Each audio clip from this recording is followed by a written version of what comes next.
Meep, meep. Is it meep? What's the noise? Meep, meep. Is that what Tengu does? Meep. No. Newt. Is that Newt? Newt? I remember the episode where Tengu peed himself. Do you remember that one?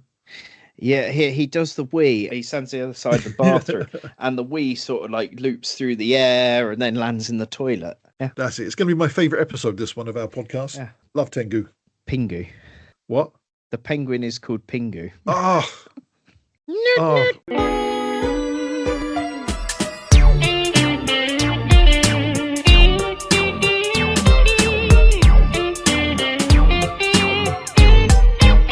Boo Foons, mystery investigators.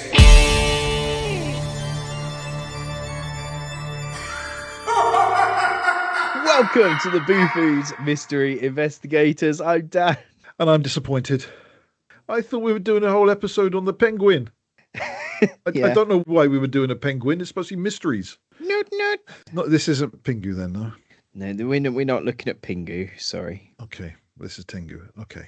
Yeah. However, there was an episode of Pingu that still haunts my nightmares, which is where he has a nightmare and his bed starts walking, and then there's this giant sea lion monster thing. Murders the whole family. Pretty much, yeah. Yeah. Oh, that's awesome. Now that still lives in my mind. It was terrifying. Yeah. Because you're that generation that grew up with it, aren't you? Yeah. Yeah, because my kids are the same. So they grew up sort of, not saying it was me watching it, but it was definitely them. For a period of time, I actually had a T-shirt that had a picture of Pingu on it, and it said "Newt Newt Mother Effer." Yeah. And then I got too fat to wear it. I thought you were going to say then they asked you to not wear that shirt to school. Too fat to ferret. Anyway, today we're going to Japan, and we're looking at yet another yokai. This one is a bird. In some stories, it's described as a bird. In others, it's compared to a dog, but mostly birds. How could you get those two mixed up? They're very different. Every single time we do one of these yokai, have you noticed how they don't seem to make sense? We do end up with lots of different opinions and views, and depending on the part of the story that we look at, we end up with all these weird things. And a lot of bits where one thing says one thing says another, and you're then sitting there going, but that bit says this, that bit says that. Yeah. I just like to think they're different evolutions of the Pokemon. Sorry, the Oni. The different evolution stages. That's it. So you just need to power them up, level up, and then... Well, it's funny you say that, because the ones that we're looking at this week, Tengu, in some of the stories, they do seem a little bit similar to an Oni. And is the appearance of the Tengu, at least one aspect of the appearance, the rather phallic-looking nosed, red-faced man with the giant eyebrows and moustache, is very commonly used in anime and manga. So this must be quite an influential Pokemon. Tell me, Dan, you've done the research. Tell me.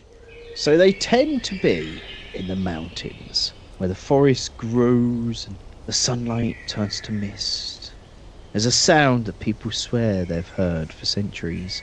A rush of wind, the beating of wings, a laugh, sharp, mocking, almost human. Some say it's the wind, others say it's a warning. But according to Japan's oldest legends, it's a Tengu, the creature of the mountains, a trickster, a teacher, a demon, a god, a mirror, and depending on who you ask, a being who may save you or throw you off a cliff for some fun. No, let me guess. You've got to give them alcohol and cigarettes to stop throwing you off. Well, that seems to be the common thread, doesn't it?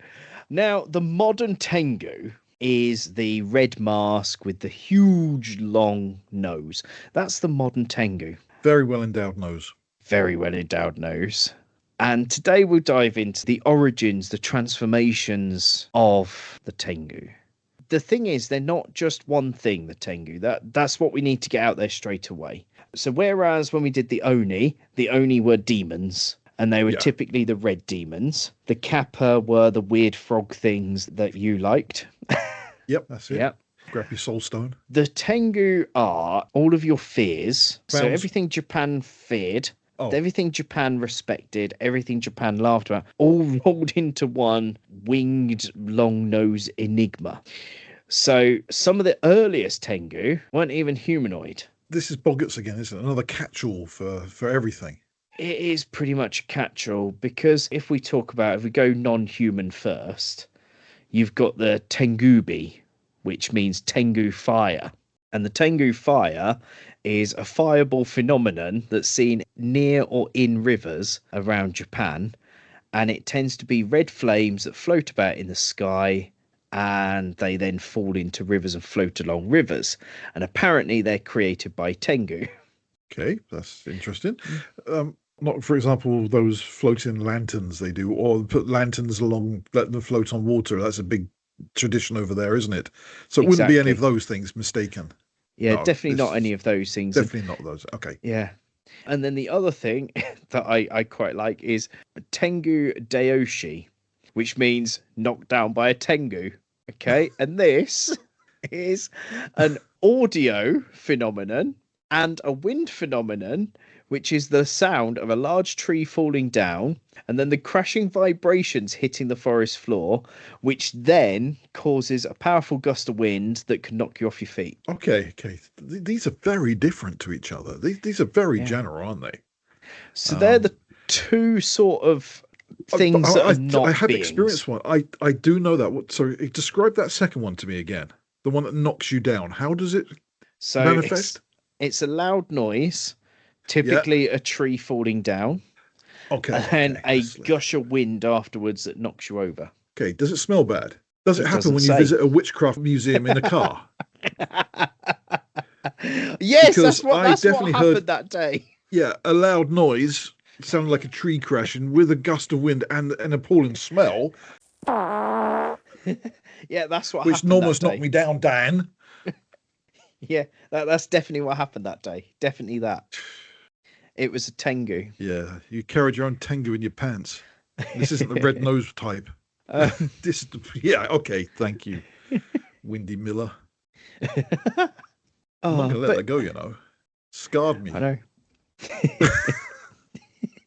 Car still smells. Oh. So the Tengu have these phenomena around them, and the earliest stories of the Tengu are dog-like heavenly beings, which is actually believed to have deriven from Chinese folklore of the Tangao, which was a celestial dog whose appearance foretold war or disaster. They then think that over time, when it reached Japan, Buddhist monks ended up taking on this story and linking it with local mountain spirit traditions, which then became the early Japanese Tengu with sharp beaks, Krasuru wings, Tengu. and talon. That it? Yeah, you're right. Which means crow Tengu. Ooh, Crow Tengu. Fierce and wild, more animal than man. And then much later, it was the medieval period where suddenly you get the long human nose, which is because It's not a long human nose. It doesn't look like a nose, Dan. it looks like Nosy Bonk. Nosy Bonk. That's it. Yes. Anybody who knows Nosy Bonk, that is what this is. Rather than white, because it's obviously very English and not been out in the sun very often. You know, this is not the English version. This is the Japanese Nosy Bonk. You know now what it is. And well, that came about in the medieval period. So actually, that's quite a modern version of the Tengu. But it's because what they think has happened is the story of the Tengu merged with the image of Yamabushi, which Yamabushi are the Japanese mountain hermits. They're the people that you tend to see in Japanese stories that tend to be the kung fu master or something, where you have to climb a mountain to go and find. They have the long white beard. That's the Yamabushi. They sort of look like that. Yeah. You know, like Okay. Wise men of the mountain kind of thing. yeah. Yeah. Go to educate you, to help you fight, to defend your village. Yeah, so he started as some sort of cosmic dog, then turned into a giant crow, and then evolved into a grumpy mountain monk with a big nose. With a massive nose. Yeah. So that's how they've I sort of just- evolved. Their I story can't has see how evolved the over evolution time. happens naturally. Often you can see a link between them, but this is massive jumps. There's no evolutionary scale here. This is just like start whole new trees. It's massive. It's almost like I've lost everything. Let me just make something up now to replace it. You know, earlier I said about the name Tengus, with the fire and that. I missed one. Yeah. A Tengu Sabutu, which is a stone thrown by a Tengu, which is when rocks mysteriously fall from the sky. Funny enough, encountered when you're in the mountains. Funny that, isn't it? Yeah. Funny that, but when there you're is- on a rocky there is mountain. There is other Tengu, the one that makes you kick a little ball around. I think it's the Tengu Sabutio. And there's the one that just confuses you with numbers, and that's the Tengu Sudoku. Yeah, that's about as quick as I'm going to be today. It's not going to get any better. Let's go to like the first sort of incarnation of the Tengu, the Ko-Tengu, which means lesser Tengu or divine dog, an alternative name being Karasu Tengu or the Crow Tengu, where they live in mountains, on cliffs, in caves, forests, and areas surrounded by nature. They tend to eat carrion, livestock, wild animals, and sometimes even humans. Love this illustration. It's basically as if it's got a human head on a bird body with a beak coming out where the mouth is. So it's still got a huge nose on top of it, but just this massive protruding beak with teeth. Yes. Yeah, I don't know if you've got the same illustration as me, where it's got the samurai sword as well. Just in its Oh, no. mouth. Yes. Yeah, that's it. Yes, it does. Yeah, it's got the samurai sword as well. Yeah. All the better to eat your victims, I guess. They resemble large birds of prey with human-like characteristics. They often wear the robes of the mystical hermits called the Yamabushi, and sometimes carry weapons or other items stolen from humans. I was going to ask, wonder who makes their swords and their clothes for them. Yeah, they just steal it. Steal them. Okay. They behave like savage monsters, living solitary lives, but on rare occasions band together with other yokai to accomplish their goals. Ko-Tengu collect and trade trinkets and valuable magical items. When angered, they throw tantrums and go on destructive rampages, taking their anger out on anything near them. They have little respect for humans, feasting on human flesh. And again, of course they do, committing rape. They torture and they murder for fun. Yep. We're definitely talking about yokai. Yep. Yeah. Some of their favourite games are abducting people to drop them from great heights, tying children to the tops of trees so all can hear their screams but none can reach them. The Ko-Tengu kidnap people and force them to eat feces until they go mad. Wow. Sounds like Epstein's Island. Their greatest weakness... Sorry. I was going to say, this is a big bird we're talking about. How can a bird seduce it? I know a lot of clergy are very desperate, but it can't be that desperate. I mean, it's not like... I'm not going to say anything. I'm not going to say anything. I mean, it's not going to say like... Oh, seriously, I'm not going to say anything.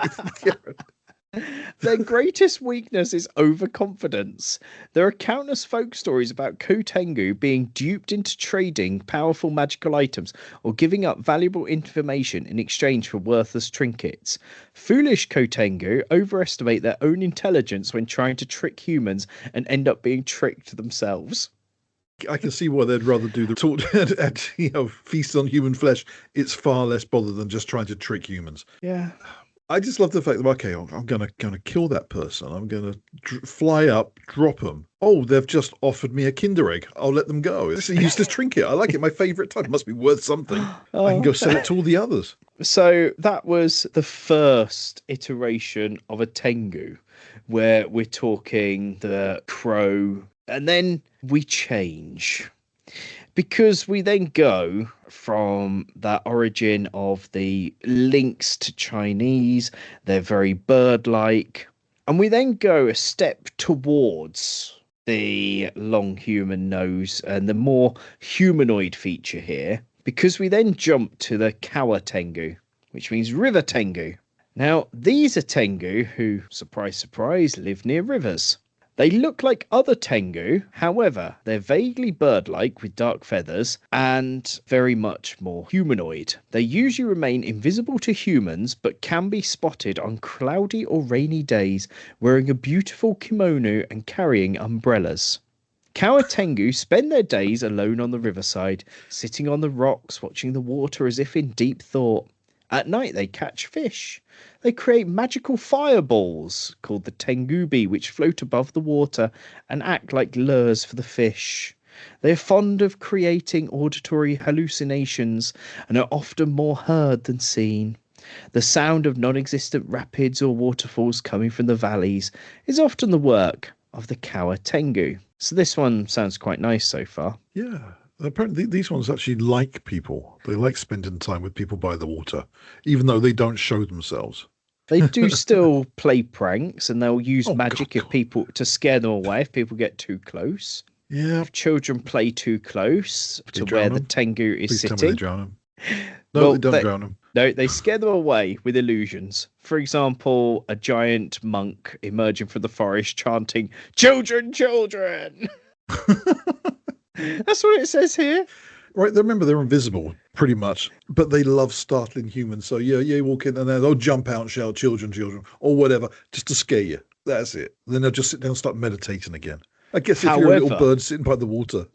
if you went out hunting for the Kawa Tengu, I mean, instead of just being a little bit cheeky, if somebody is leaning over a riverbank looking for a Kawa Tengu, they will lose their footing and stumble head over heels into the river and drowning. The Tengu will create illusionary bridges, causing people who try to cross them to tumble and suffer injuries. Because they like playing pranks. Yeah. They like playing pranks. They're either meditating or they're just trying to get people wet. These sound more annoying rather than, evil, don't they? They are there for just the shits and giggles. They're very much so. So there is a nice story, though, based in Tokyo on the Tama River. There was a Kawa Tengu who could be seen every day sitting by a pool, lost in contemplation. One spring, he mysteriously vanished.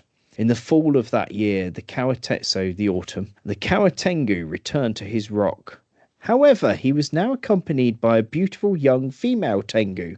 A villager offered the pair a nice bowl and tray set as a wedding gift, and the Tengu thanked them by teaching them how to make effective fever medication from worms. That's so random. Yeah. But these ones, apparently, if you pay them respect, they will warn you if there's going to be a flood. But as long as you respect them. If you don't respect them, forget it. You're just going to get wet. It says here that they often also, tales from the Edo period, said that they often would drag arrogant samurai into shallow water just to embarrass them. So if you're an arrogant samurai, that was it. They're not going to drag you up into a tree. They're just going to drop you. They're just going to embarrass you. They just tell all their friends. Got him wet, that one. Got him wet. Okay, so these guys seem fun. The River Tengu seem quite fun. So this is more like a Pingu Tengu. Yes. They've then sort of kind of become a bit of a guardian. However, we then get into the next part of the Tengu. And this is where they now start to look more human. And this is where they gain, the red face and the big nose. And this is where we now get the Day Tengu, or the Greater Tengu. And they tend to actually have individual names. So, Bob, Jeff Tengu. Yeah. The translation is Greater Divine Dog. So that's what it is. Yep. They are the Greater Divine Dog. They are. Now, they're much larger and more imposing than the other Tengu. They're more human-like, usually that of a man dressed in the robes of a monk, with a red face, an incredibly long and phallic nose. The longer the nose, the more powerful the Tengu. so that's what the nose means. So size does matter is what we're saying. Finally, we find out. Sorry, guys. Size does matter. It's similar to some folklore and stories to gnomes, because some stories of gnomes, the longer their beard, the more magical they are. So if you chop their beard off, they have less magic powers. So similar to that, really. Yeah. But I wouldn't want to chop off someone's nose. That'd be really bad. No. However, I'm assuming the bright red faces, they're embarrassed or they have high blood pressure. Is that one of those? I would guess so, maybe. You tell me you haven't researched it? Is there nothing there? Tends to be a sign of alcoholism, doesn't it? Have you noticed it tends to be old men that are very rich who spend lots of time drinking brandy and things like that. They have the bright red noses and bright red cheeks. Yep. Yeah. I'm not going to say anything, Dan, but sometimes you do look like that when you've had a few. Yep. I'm not even denying it. So go back to the Tengu. Yes, sure, yeah. The day Tengu. They have large feathered wings sprouting from their backs. Only rarely do they appear in the more primitive avian form of the lesser Tengu. They live solitary lives, they all do, on living in remote mountaintops, far removed from humanity. Their lives are spent in thoughtful meditation, again, but this time they're looking at perfecting themselves. They possess great pride, wisdom, and power than all of the Tengu cousins, although they can also be just as savage and unpredictable.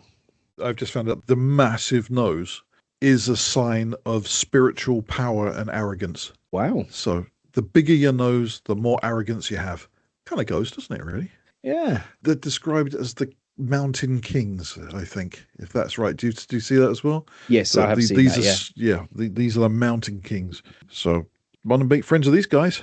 Yeah, they don't tolerate fools. They wouldn't listen to our podcast for sure. No. Well, natural disasters and other great catastrophes are often attributed to the wrath of the powerful day Tengu when they're in a bad mood. They do possess more self-restraint, and there are stories of the day Tengu giving aid to worthy humans. They're quite happy to teach you if you respect them. They'll teach you martial arts and magic. They can. These are seen as being more like a race of godlike sages living in the mountains. So they have become connected with the mountain religion of Shugendu. The mountain mystics grew close to the Tengu, seeking their wisdom and worshipping them as divine beings. It is perhaps through this mystic religion that humankind was eventually able to earn the respect of the Tengu. Brave men ventured into the unknown wilds in hopes of gaining some of the Tengu's wisdom. Occasionally, Tengu would teach secrets and impart magical knowledge to the worthiest of these men. One of Japan's famous warriors, Minamoto no Yoshitsune, is said to have learned swordsmanship from the Tengu king Sojobo. So at this point, the Tengu are now associated with sword mastery, stealth strategy, supernatural agility, and they will teach chosen humans. And apparently, they are the people that taught ninjutsu techniques. Which is why I'm assuming these are the guys who are in all the anime and manga. Because they sound pretty cool. And they can fly with or without wings. Yep, they're highly intelligent. It's like, these are the cool characters. These are the cool dudes. That's why they're everywhere. I can see why we see these in anime as leading characters as opposed to the other ones. Yeah, I do like how we've gone from them being basically like demons there, hurting humans all the time, to being a little bit mischievous, to now, no, we're here now. We're the sensible ones. Hello. That's not just sensible. We're highly intelligent and we don't want to put up with you. Yeah. But if you're really cool, then if you're smart, we'll teach you to be the best. Yeah, and the fact that the beak goes from being a beak to a very long nose. Yeah, that's still a worry, though. It isn't a good image. No. I mean, the wings are and everything, but if you've got a nose that size and you're doing sword play, you could quite easily chop it off. Apparently, in some stories, the Tengu can grow or shrink objects, including their noses, using magical fans. So I guess it blends in and they can adapt. And the magical fans are called Hauchiwa. Hauchiwa. Yeah. These are crazy. It's a bit strange how, again, they've evolved from rapey birds to honourable, intelligent masters of magic and swordplay and strategy. It's very odd how they've moved in, I don't know how many years. Few centuries. A few centuries, yeah. I don't know, because I know the Edo's in the middle of that. So I think we're talking, sort of 12th century for when they hit their ultimate form. Unless there's any more forms. No, get any more after this? That is all the forms. I have got a story here. Does it involve reaching up for stones? No, it involves lumps. Oh, removing them from people's bodies via their anus? Removing them from bodies, yes. Anus, no. Oh, okay. So this obviously we're breaking in tradition here with these guys. Okay. This is the dancing old man with a lump on his cheek. Okay. This sounds like it's going to be a classic. A long, long time ago, there lived an old man who had a large lump on his right cheek, which he was rather self-conscious about. He usually kept to himself, avoiding people's stares. One day, while out chopping wood in the forest, he came across a trio of Tengu. That is, crow-like goblins that fly, controlling the weather with their special fans, and have egos as big as their noses are long. 1, 2, 3 Tengu, dancing to some bewitching beat. The old man found it so enticing that he could not help but dash out and join in their ranks, losing himself as he swayed and shook to the music. 1, 2, 3 Tengu, and 4 an old man with a lump. The Tengu were very impressed by the old man's dancing abilities. When the dance ended, they praised him, and he could only accept their praise with the most humility. "We'll give you a reward for showing us such a show," said the leader of the Tengu. "That lump looks like it must get in the way of your dancing. I'll remove it for you." That's a big lump. So saying, he wriggled it off the old man's face with ease. Elated both by the experience and by having the lump removed, the old man returned to his village, and the people were all very surprised to see that he no longer had a lump. Another old man who had a large lump on his left cheek was especially interested. The first old man told him where he encountered the Tengu trio, how he joined in the dance, and how they had decided to reward him for a good performance. "Perhaps I'll do the same. They'll remove my lump too," replied the second old man. The next day he set out to do that. Just as the first man had told him, he found the Tengu in the forest. 1, 2, 3 Tengu dancing to an entrancing beat. He dashed out to join them, dancing with as much bravado as his old muscles could muster, thrashing and hopping as wildly as his bones would allow. His performance was even wilder than the first old man's performance had been, and the Tengu were even more impressed. "That was amazing! You're such a talented dancer," they said. "Oh no, not at all. We should give you a reward for such a matchless performance." "Well, Let me guess. if you insist, I Let me would love guess. 4. A matching lump the other side. I have this lump here. You can wear it as a symbol of pride." So They did saying, yeah, the Tengu, ever capricious in nature, slapped it upon the old man's right cheek, resulting in both sides of his face being laden with hideous leathery lumps. The trio of Tengu flew away, leaving him with the curious proof of approval from such whimsy creatures. Symmetry is everything in appearance, isn't it? So, I don't know. That's what I didn't know. I didn't know that story. I only guessed because that's what I would have done. Yep. I thought you would like that story. Oh man, yeah. There is another story of the Tengu's fan, which is just making noses grow, often disastrously. But that one, I can't seem to actually find the full story of, just a few references to it. It'd be funny to find out if the whole John Dillerman story is because he went to Japan and met a Tengu who he asked if his nose could be grown and he grew something else instead for him. I think we haven't done John Dillerman for a while, so we haven't mentioned John Dillerman in a while. It'd be great if that was his origin story, a trip to Japan with the Tengu.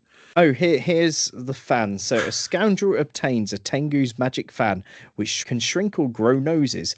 He uses this item to grotesquely extend the nose of a rich man's daughter, and then shrinks it again in exchange for her hand in marriage.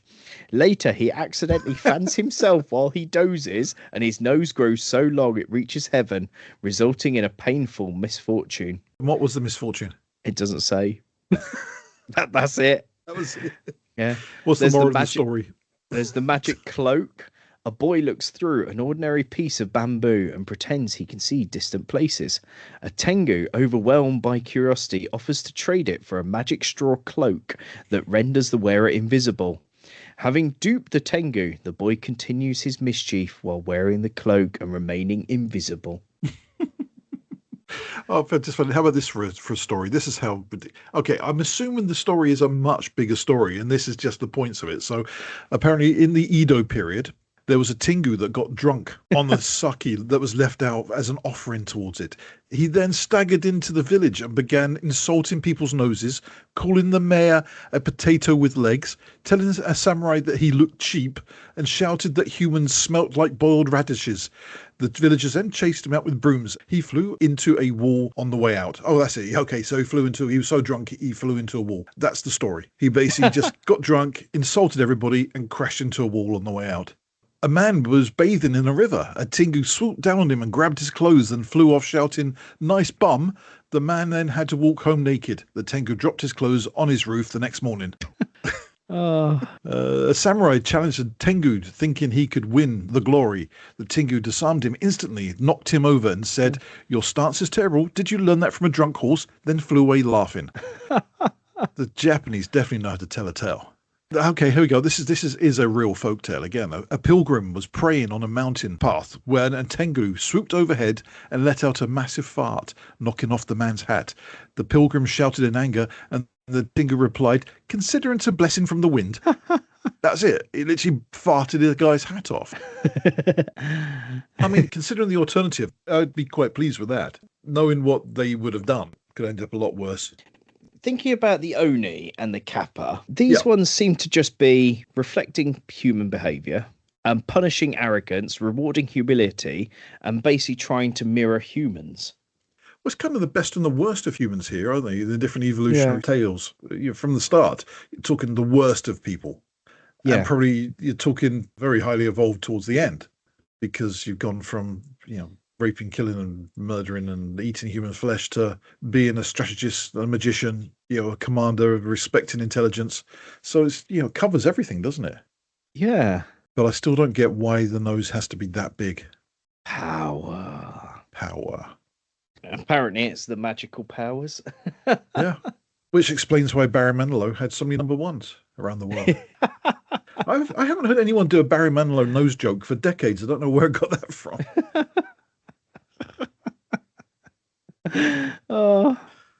To be honest, I've never thought of. Well, I will admit, I'm laughing purely because you've just said it. You don't know who Barry Manilow is?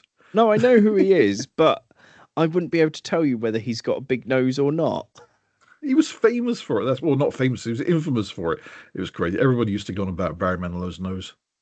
See, there was I a kid know at school him who as... actually had a nose job. I remember that at school. And he didn't even have a big nose. But first thing he did, actually, when he left school, he went off and got a nose job. And it's like, it's distinctive. It's a Roman nose. I know it's Harrow, and it's not quite anywhere near Rome, but there we go. Carry on. Yeah. Roman all over your face.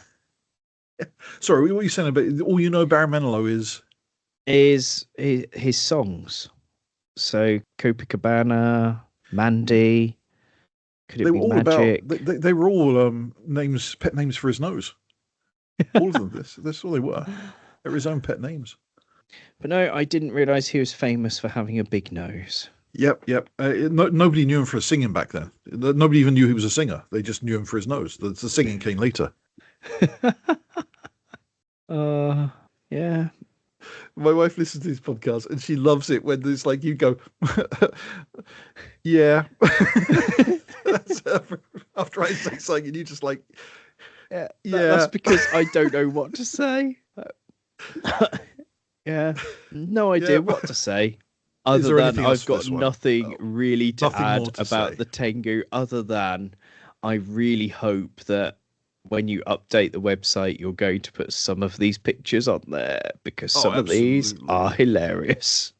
I mean, I was going to do my safe search off for giant nosed Tengu and see what happens with the safe search off. Which is always dangerous. I'm so glad that Bex, who put together our Discord for us, which do join our Discord server. There's loads of people in there chatting. Do say hello to us. I forgot we're still recording this. Yeah. But I'm so glad that Bex put us on to the yokai, because every time we look at a yokai and we start doing an episode of this, it just ends up being, oh God, what's going to happen today? what thing we're going to uncover today. And that's what happens every time we record one of these, is when is it going to get to the point where it's a bit weird? And this one is just, mad, absolute madness. Yeah, absolutely. These crazy. I mean, you've got to give it to them. The creativity and the imagination of the Japanese, apparently from that part of the world. There's so much creativity. Our folklore is quite boring compared to theirs. Yes, yeah. Well, I've got nothing cool, more to add about Tengu, to be honest. No. I think whatever we did add after this would probably be cut out by Dave anyway. Well, on that note then. Do you know what? I don't see any Lady Tengu. There's no Lady Tengu at all. Have you noticed? Only the one that was mentioned in the story. Oh yeah, that's right. The river one, wasn't it? Who had the beautiful Tengu. But usually there's male, female. But there's been not any real mention of female Tengu.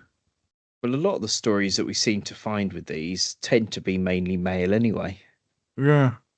It's crazy, isn't it? Because I will say in British folklore, a lot of, especially the evil drag people to their death ones, are all women. We noticed. Yeah. Huh. Maybe we should do a British one again next week. Yes. Let's do a British one next week. Something we can be proud of. Folklore we can be proud of. Let's not do a giant. Oh. There's nothing to be proud of there usually. Oh. Well, on that note, thanks for joining us this week. As always, do look at our social media, give us a like, a follow, a comment. That does all help us. And if there is anything that you have enjoyed in the social media clips, do click share and share them to your friends, family. Do click repost. It all helps us and it helps grow the podcast. Do look at our Patreon for bonus content. For example, the full unedited video recording of this episode, among other things. I did say earlier, but do check our Discord and come and chat to us and say hello to us over there. Come back Saturday for a silly off the case episode. Well, if today's episode wasn't silly enough, come back for a Saturday episode, Boo Foons off the case, and join us next Wednesday for another mystery, where we might try and be sensible next week. Who knows? Yeah, maybe. It's going to happen one day. It will happen one day. Yeah. Bye. Bye.